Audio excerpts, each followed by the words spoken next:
Daja ajaluhum la yastakhiruna sa'atan wala yastaqdimun.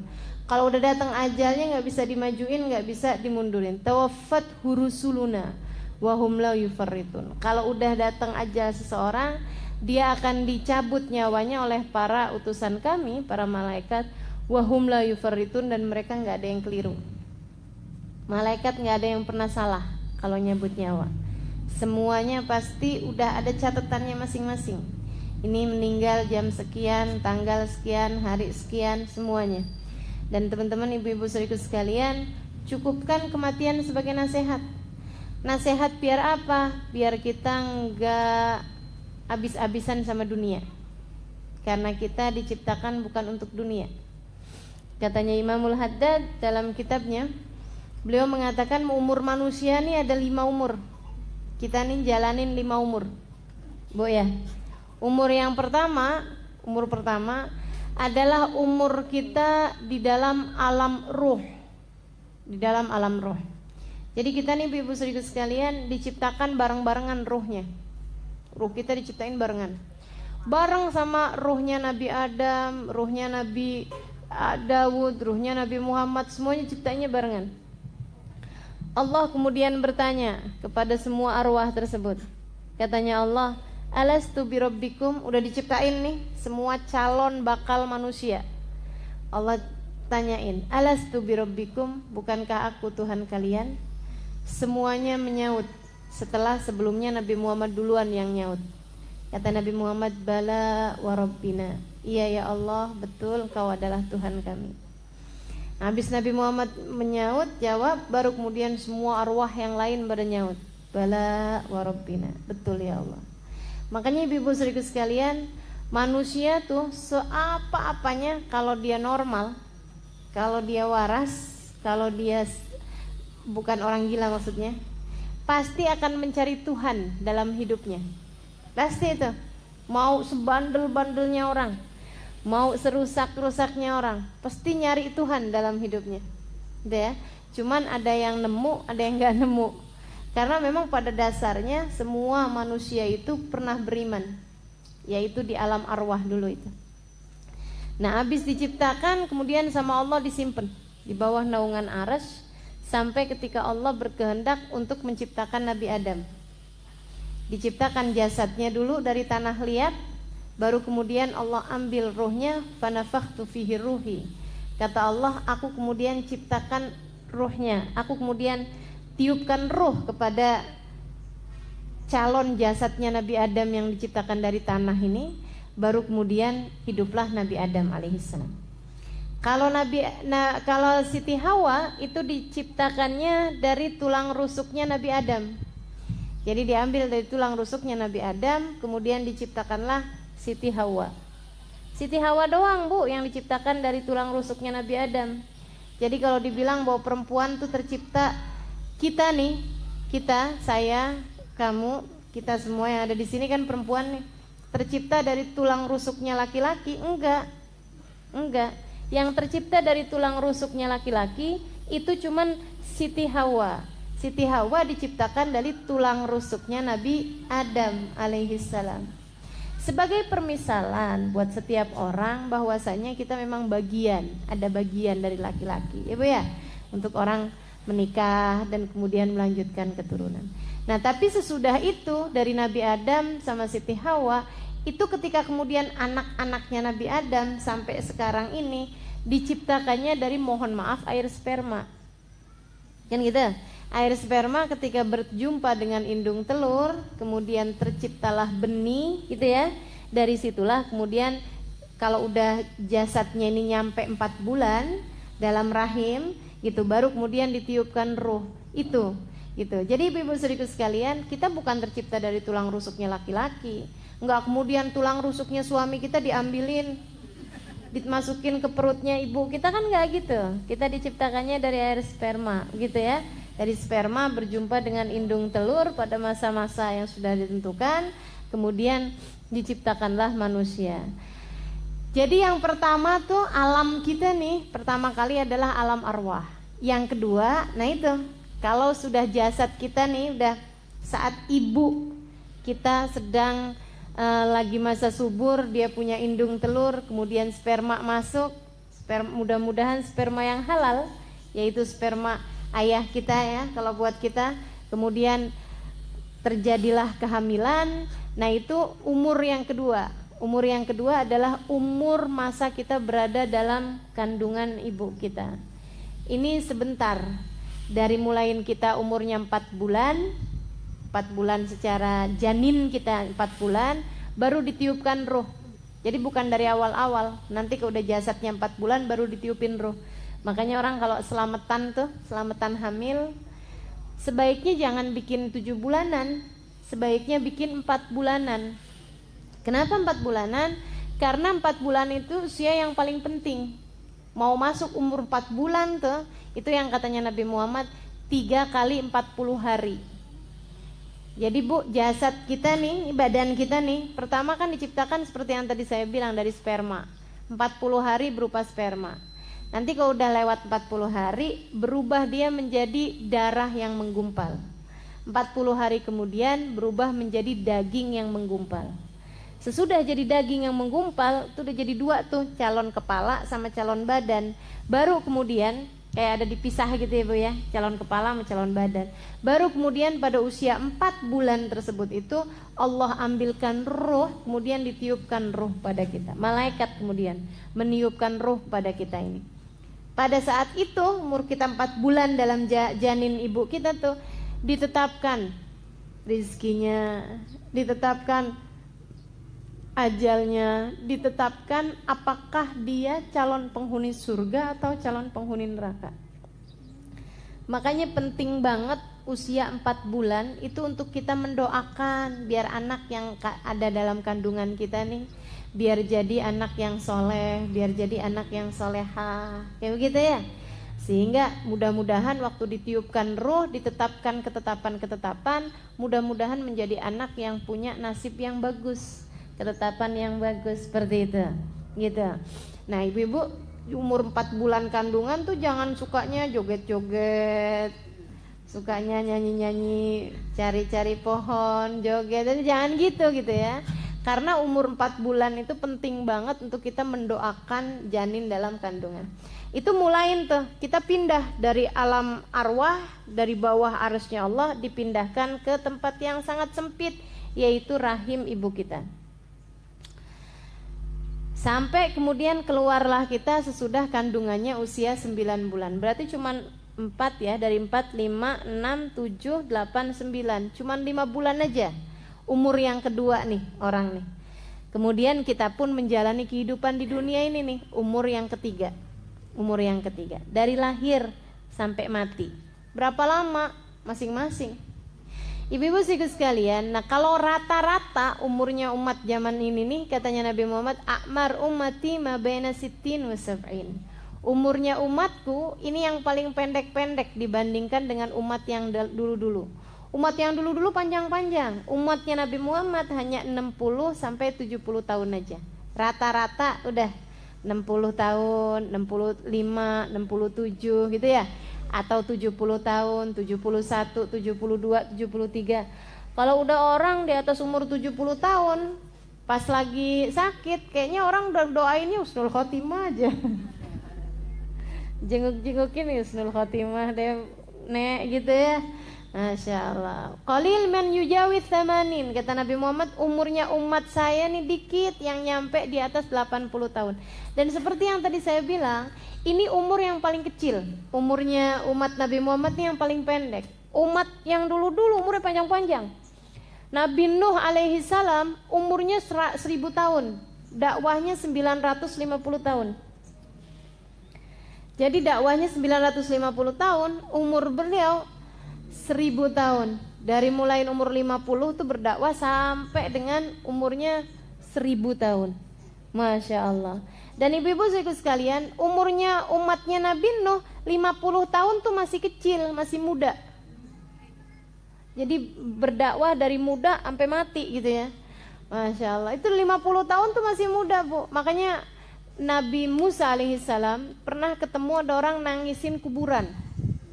Ibu-ibu nangisin kuburan.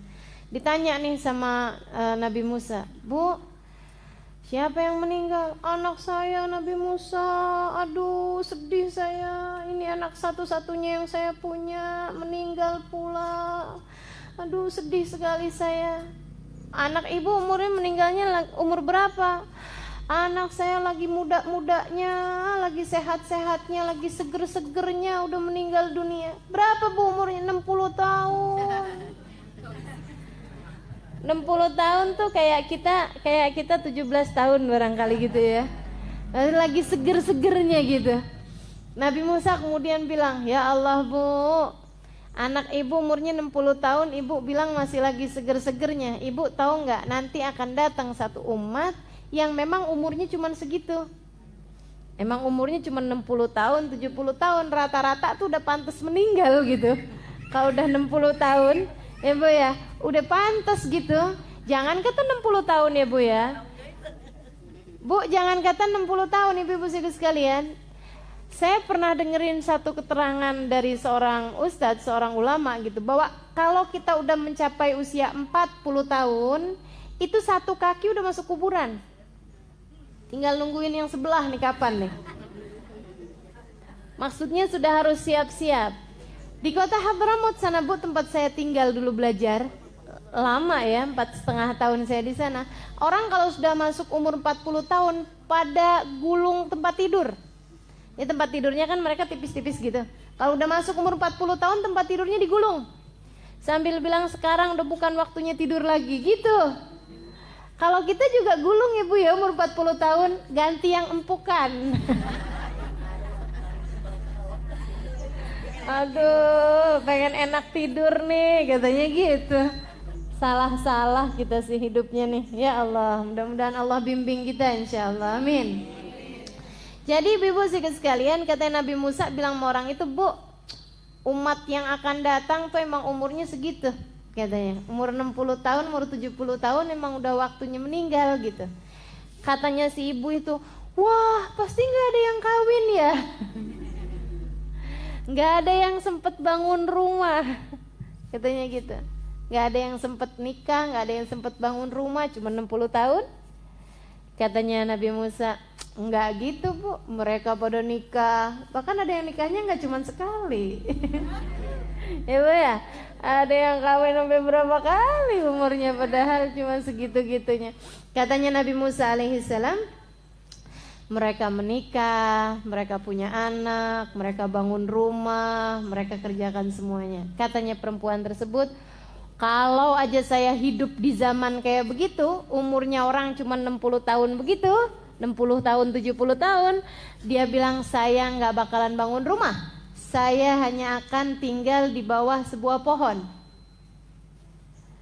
Saya hanya akan tinggal di bawah sebuah pohon. Saya ibadah aja, tunggu aja sampai ajal datang menjemput saya. Karena betapa sangat singkatnya umur mereka itu. Tapi kita jalaninya nggak singkat ya Bu ya. Kita sempat ngapa-ngapain. Masya Allah. Nah ini ibu-ibu saudaraku sekalian, saya muliakan, umur kita nih di dunia nih, ada yang panjang, ada yang pendek. Dan Bu, nggak penting sebenarnya. Umur panjang, umur pendek nggak penting. Yang penting umurmu itu dipakainya buat apa? Kan gitu ya Bu ya. Ada yang umurnya panjang tapi buat panjangin daftar dosa. Ibu mau kayak begitu? Enggak. Ada juga umurnya panjang sih, tapi sakit-sakitan mulu. Enggak mau juga kan? Nah ini ibu-ibu sekalian, kita kepengennya umur yang berkah. Makanya ibu-ibu kalau doa minta umur, itu mintanya barokah. Barokah dalam umur. Mintanya berkah dalam umur. Ada doanya para ulama tuh gini, Allahumma kama an'amta alaina bil Islam fazidna minhu. Wa kama an'amta alaina bil iman fazidna minhu. Wa kama an'amta alaina bil umur fabarik lana fi. Ya Allah, sebagaimana Engkau telah karuniakan kepada kami Islam, tambahkan keislaman kami ya Allah. Sebagaimana Engkau telah anugerahkan kepada kami iman, tambahkan, kuatkan keimanan kami ini ya Allah. Sebagaimana Engkau telah anugerahkan kepada kami afiah, kesehatan, keselamatan, fazidna minha, tambahkan ya Allah keselamatan dan kesehatan kami. Wa kaman amta alaina bil umur, sebagaimana engkau telah karuniakan kepada kami umur, mintanya bukan dipanjangin. Fabarik lana fi, berkahkanlah umur kami tersebut.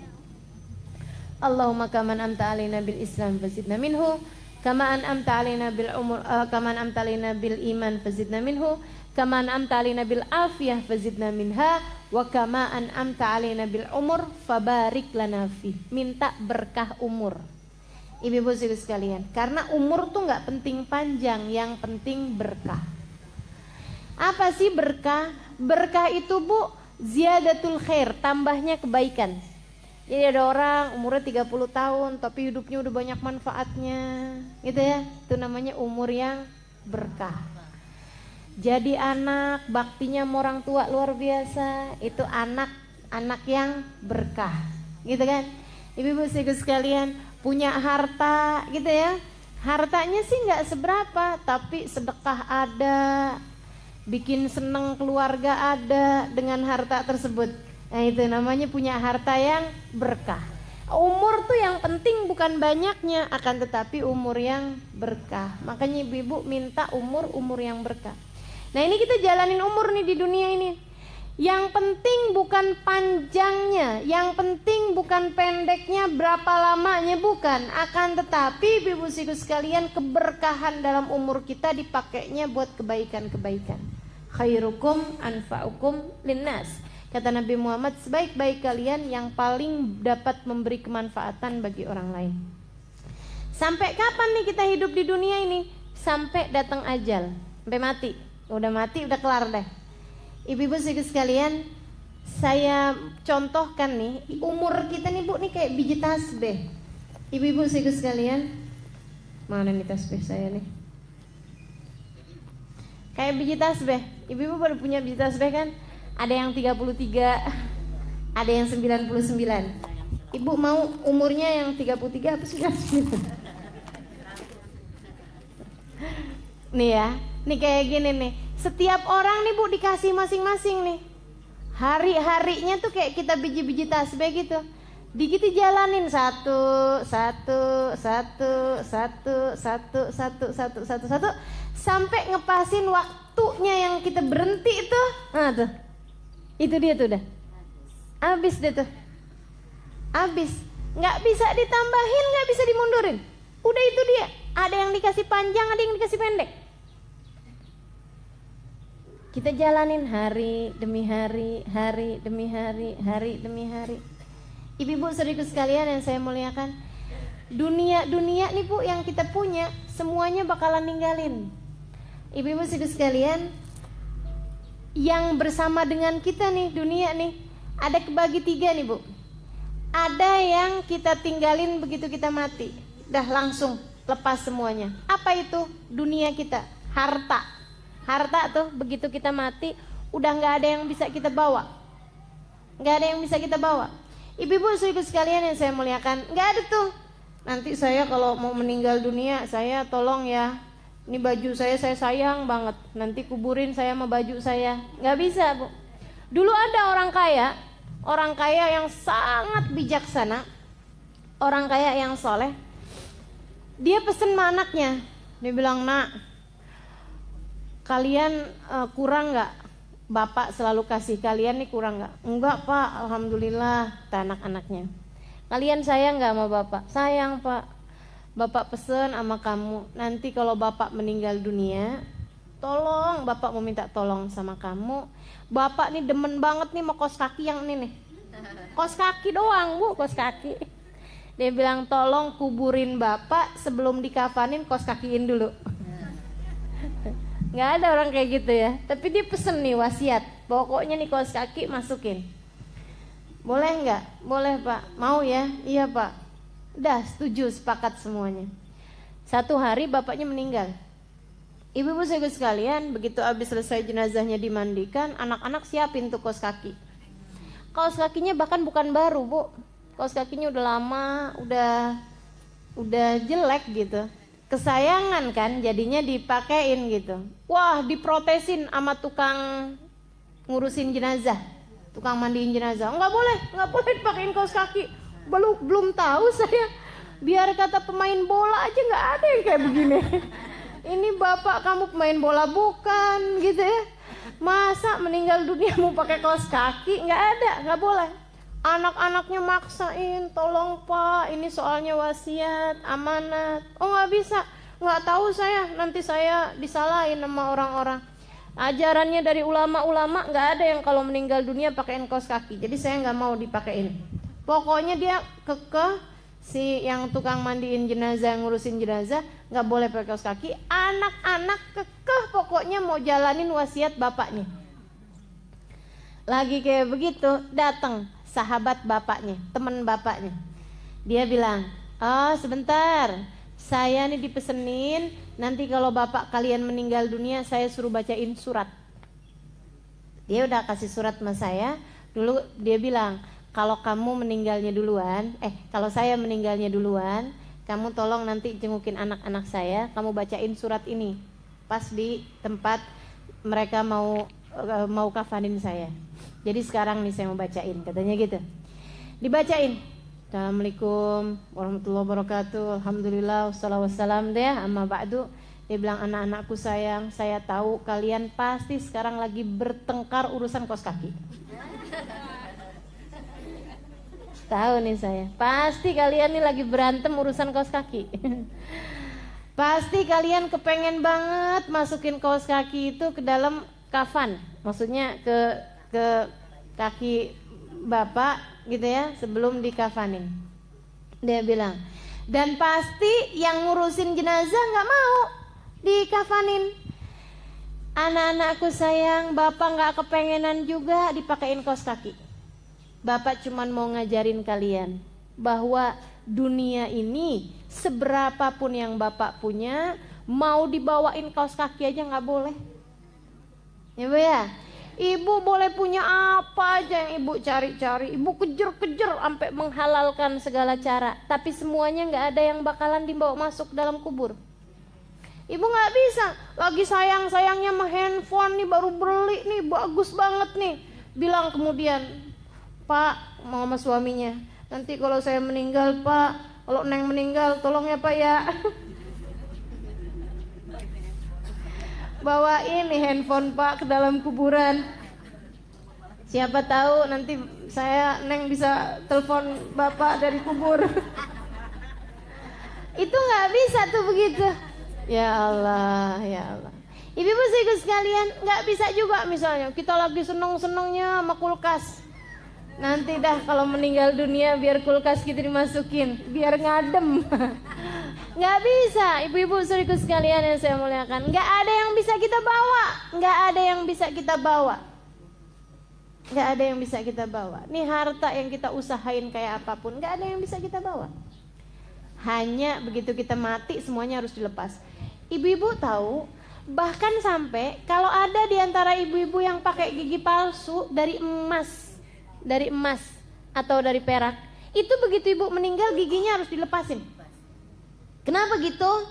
Karena gigi palsu tersebut menjadi harta warisan yang harus dibagikan kepada keluarganya. Karena emas, makanya bu jangan ada yang pakai gigi emas. Coba saya mau lihat dulu ibu-ibu nih. Orang dulu kan pada suka gigi palsu dari emas gitu. Itu bu kalau dari emas. Kalau dari yang bukan emas nggak apa-apa. Kalau dari yang biasa-biasa tuh yang orang suka pasangin gitu ya. Itu. Jadi ibu saudariku sekalian, harta tuh yang nempel kayak gigi aja harus dicabut kalau kita meninggal.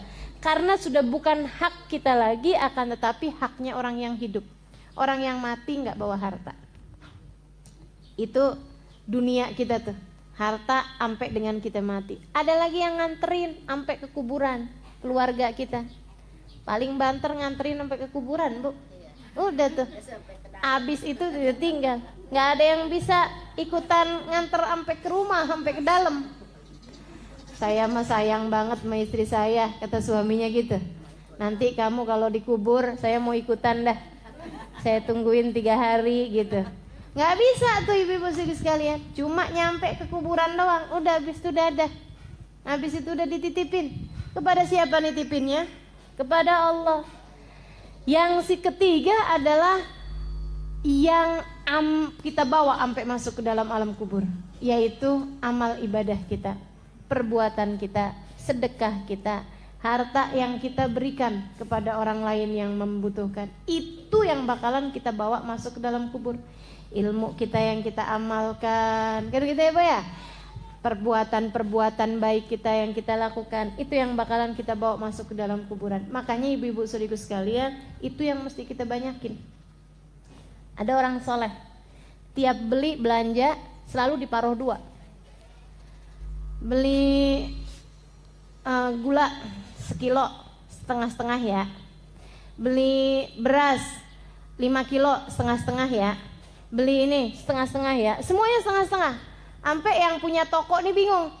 Dia bilang, Pak, punya bini 2 ya Pak? Gue paro-paro gitu kan, kira-kira punya bini 2 gitu.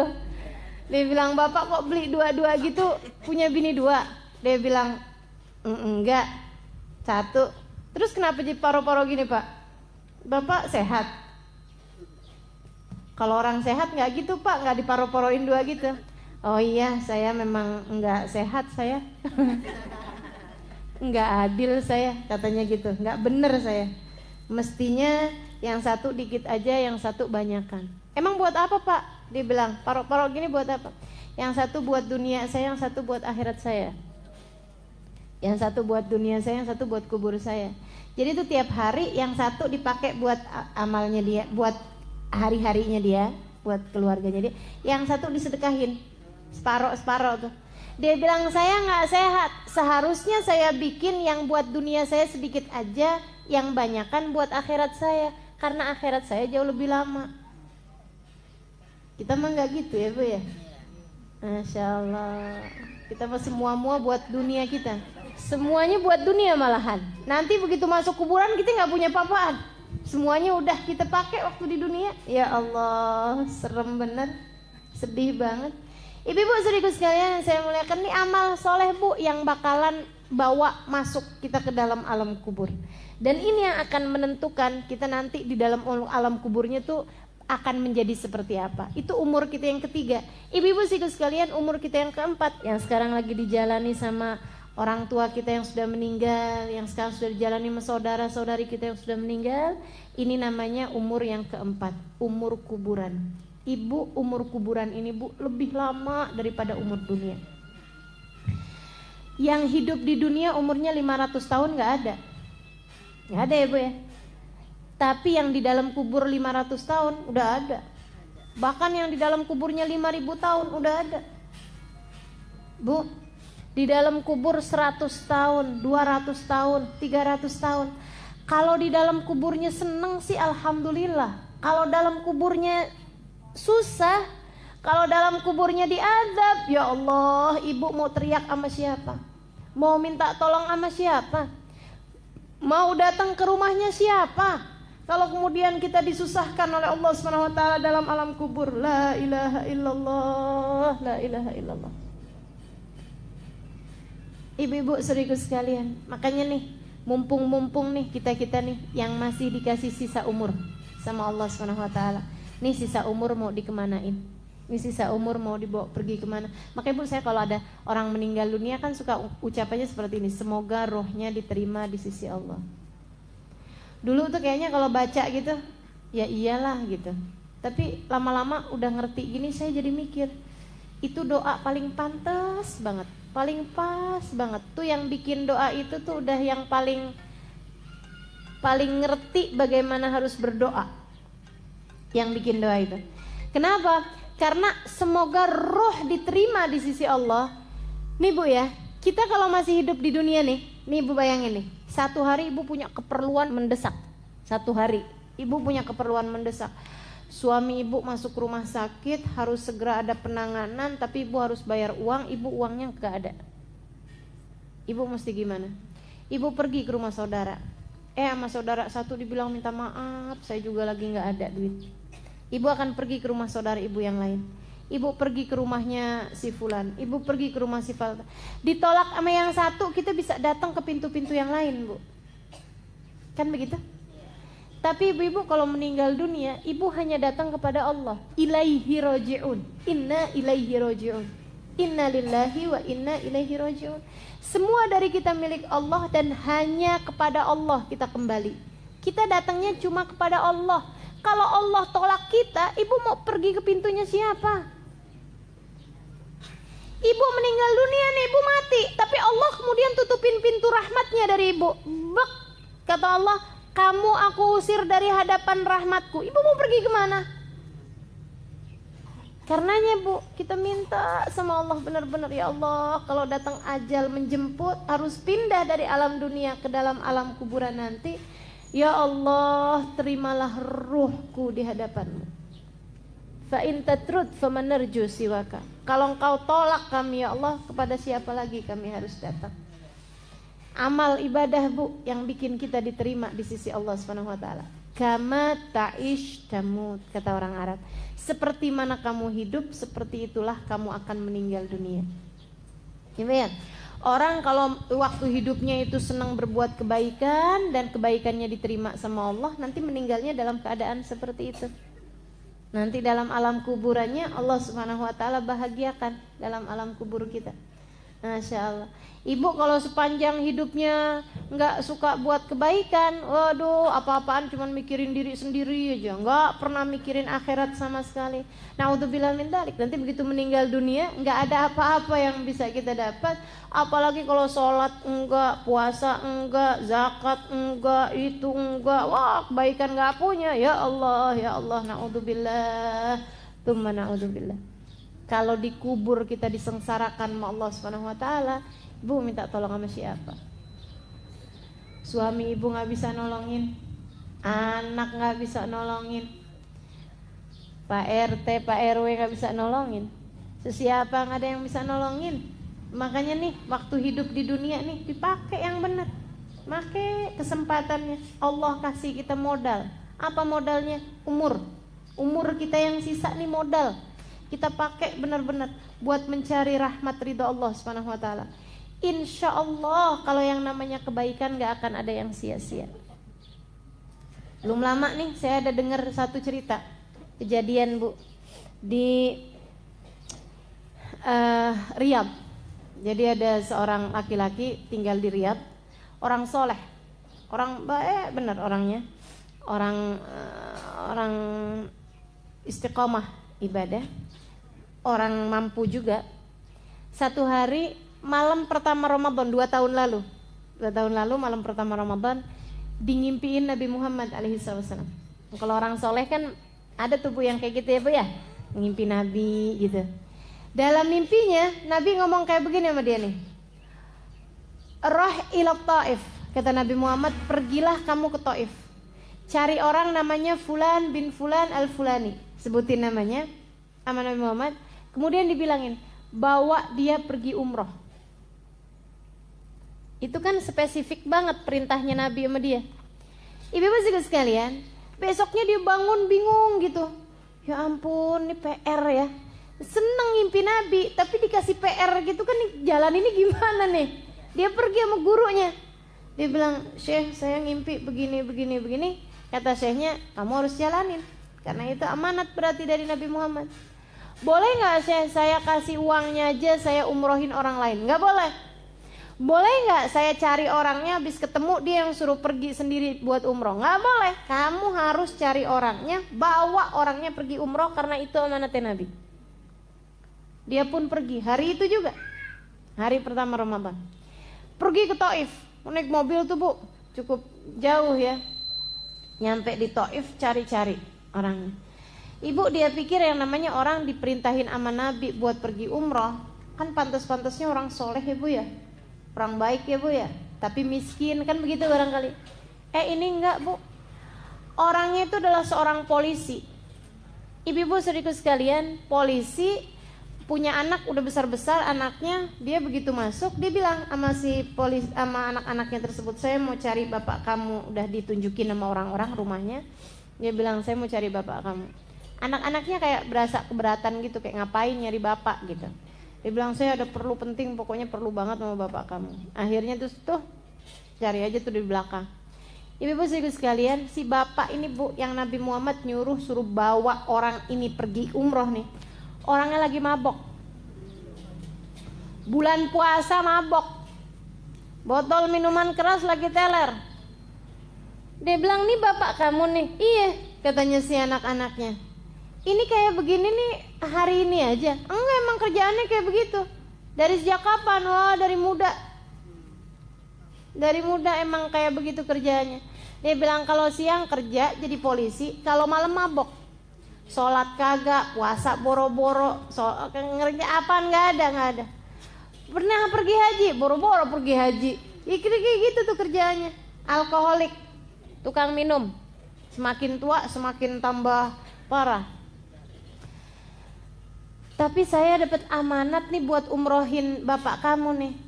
Ya terserah Pak, kalau bapak mau jalanin ya silakan aja.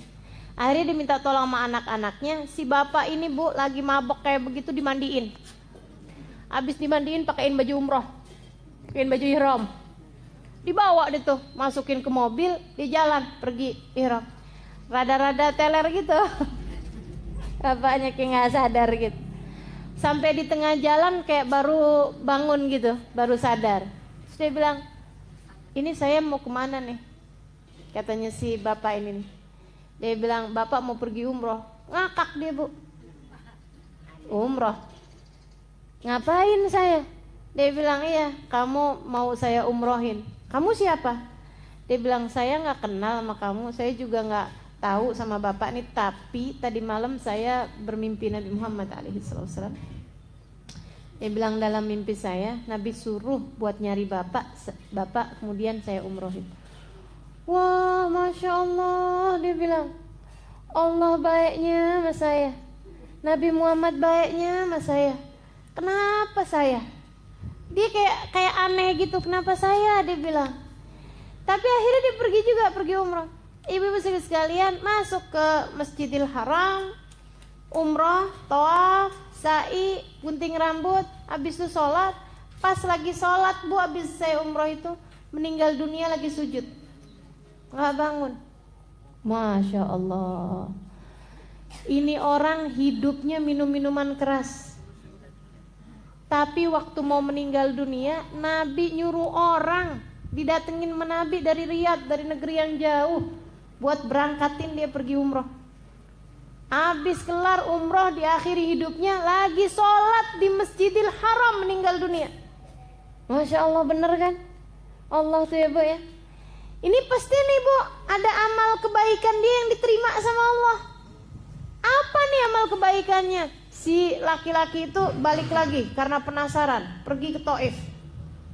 Ngasih kabar sama anaknya, bapak kalian meninggal di Masjidil Haram, disolatin di sana, dikuburkan di sana, kuburkan di Mekah. Wah, anaknya girang, alhamdulillah. Terus nanya dia bilang, bapak kalian tuh apa amal ibadah yang diterima sama Allah kok sampai bikin dia matinya bagus bener gitu. Kan katanya orang sebagaimana dia hidup seperti itu dia meninggal. Nah ini kan kayak nggak pas ya Bu ya, hidupnya mabok-mabokan, matinya di Masjidil Haram lagi sholat. Padahal seumur hidup sholat kagak. Masya Allah. Akhirnya kemudian dia bilang, apa yang dikerjain bapak kalian? Nggak tahu, kata anak-anaknya. Yang kita tahu bapak kita emang tukang mabok. Tanya sama supir, barangkali ada yang tahu. Jadi supirnya Bu suka bawa dia gitu, pagi-pagi berangkat kerja, pulang kerja gitu. Kata supirnya, nggak tahu juga saya. Dia emang nggak banyak ngomong orangnya. Kalau pagi-pagi minta dianterin kerja, habis itu saya kemudian belanja ke pasar. Dia bilang, sebagian saya taruh di rumah, sebagian saya taruh di rumahnya ada keluarga di sana. Dia bilang, sebagiannya lagi nanti dia yang bawain. Dia bilang kalau sore-sore si bapak itu taruh di rumahnya orang itu sama taruh di rumahnya dia. Emang siapa yang di rumah sana itu? Nggak tahu saya, katanya supirnya. Pokoknya tiap hari dia ada kasihin makanan ke rumah orang tersebut. Lauk gitu, kayak ayam sama buat makanan gitu, buat makanan mereka tiap hari. Akhirnya Bu karena penasaran, yaudah deh kamu tunjukin sama saya rumahnya di mana. Tunjukin rumahnya di situ. Masuk nih orang ini nih yang dari Riyadh ini, Syah ini. Dia nanya kemudian, dia bilang, kalian tahu nggak sama yang biasa bawain kalian? Oh iya, bapak itu. Baik banget, dia bilang. Itu siapanya kalian? Bukan siapa-siapa. Kalian nih kenapa? Dia bilang kami nih anak yatim. Jadi itu Bu, rupanya keluarga yatim. Selama bertahun-tahun makanannya dikasih sama si polisi ini. Tiap hari makanan, berasnya, ininya, apanya segala macam dikasihin. Orang ini Bu sholat enggak, ibadah enggak, mabok-mabokan. Cuman punya amal ibadah satu itu doang, yaitu selalu memberi makanan. Berapa lama dia ngasih kalian nih, udah berapa lama, berapa bulan, berapa kali gitu. Tiap hari dia bilang. Berapa lama? 10 tahun lebih. Ibu-ibu sekalian, amal ibadah tuh Bu, asalkan diterima sama Allah Subhanahu wa taala, bikin kita kemudian waktu meninggal dunia diterima sama Allah. Gitu. Nah, kalau kita diterima sama Allah Subhanahu wa taala waktu kita meninggal dunia, udah tuh enak, bakalannya senang terus-terusan. Masya Allah, Masya Allah. Ala kulli hal, kita minta sama Allah Subhanahu wa taala, mau pakai sakit dulu, mau nggak pakai sakit dulu, yang penting kita minta, ya Allah biha, ya Allah biha, ya Allah bihusnil Fatimah, ya Allah sayangin kami, ya Allah karuniakan kematian yang paling indah. Minta sama Allah kematian yang paling bagus, kematian yang paling indah. Ya Bu ya, biar di kuburannya kita senang terus insya Allah. Amin. Biar dalam kubur kita dibikin oleh Allah Subhanahu wa taala menjadi raudhah min riyadil jinan insyaallah. Jadi kebunnya surga. Nah, ini ibu-ibu saudaraku sekalian, di kuburan nih, kalau dibahagiakan sama Allah Subhanahu wa taala, nikmatnya luar biasa. Kemudian sesudah alam kuburan, alam yang terakhir, 5 alam Ibu ya. 5 umur kita nih hidup.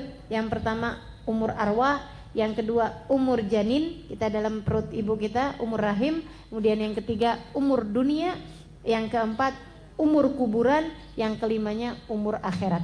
Dimulai dari hari kiamat, berakhir dengan tidak ada batas akhirnya, imma fil jannah wa imma finnar. Ada yang dimasukkan ke dalam surga, ada yang dimasukkan ke dalam api neraka. Masalahnya semua umur, dari yang